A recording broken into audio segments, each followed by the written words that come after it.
welcome to my channel. As you know, I'm working on pick and place machine that is affordable, and in the meantime it's also able to do the placement job well. So in my last video I introduced the pump. I improved the pump so into the component style, so it can be easily mounted to different kind of machines. In this video, I actually already mount the improved pump, and in the meantime, I've also done some other improvements. So the first thing is I lowered down the bridge of the X bridge, and that makes the PCB surface is also lower. So that means I can use less plastics to do the components. To print out as the components, and then also, for example, the feeder here, it can also consume less plastics, and it's also more stable because it's lower. This is one thing, and the other is that I mount the camera to the back of the surface. So in this way, it's basically lower down, and then it's easier to then look at the same surface of the PCB placement surface. So this is also one of the optimization. And as I've got everything working, so what I'm going to do is actually I will now let it place with the dual nozzle, because now both nozzles are working. So I will let it place to the test PCB that I have, and then I will see how it plays and also the speed of the placement.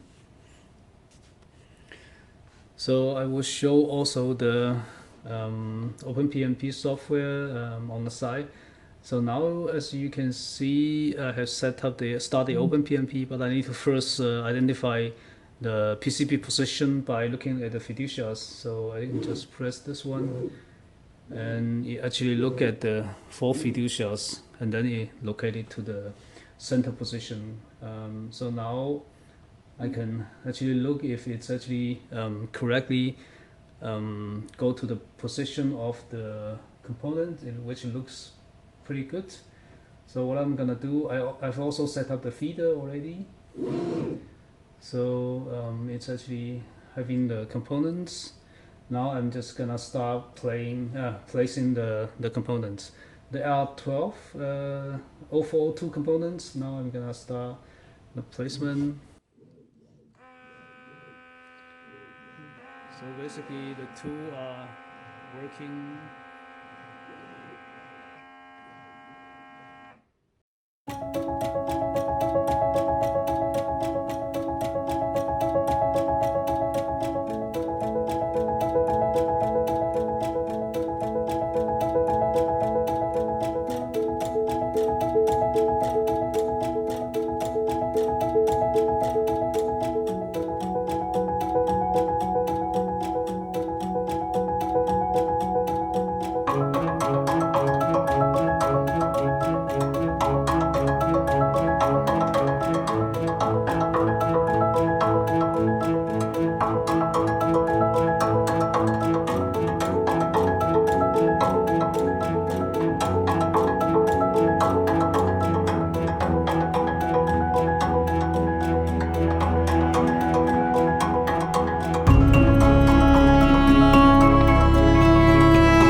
Okay, now the placement has been done. So if we look at the screen, so it's about 567 parts per hour, component per hour. That is also actually not too bad, because I let it go through the both the top camera and also the bottom camera, and then it plays. So this is like basically the worst case scenario. And if we, for example, we don't use the camera, then it will be much faster, I think. But I think it's also good to see how well it plays. So here, this is actually the first one. I can see it's actually placing pretty good. Also the rest, yeah. Actually, I think it's playing pretty well for each components here. So in the end, I'm quite happy. Maybe let's also look at the from the machine itself. Let's look at the here. Yeah, you can see the component has been placed pretty well here. Yeah, so I think this is very good. It actually, according to my expectation on the component placement. So yeah, and then as I said last time, I was reusing some of the components, and here I will also start building the auto feeder. So yeah, I will keep you updated. And also, by the way, I have improved the nozzle tip adapter. So this one now I can actually use the 3D print, and I have also used some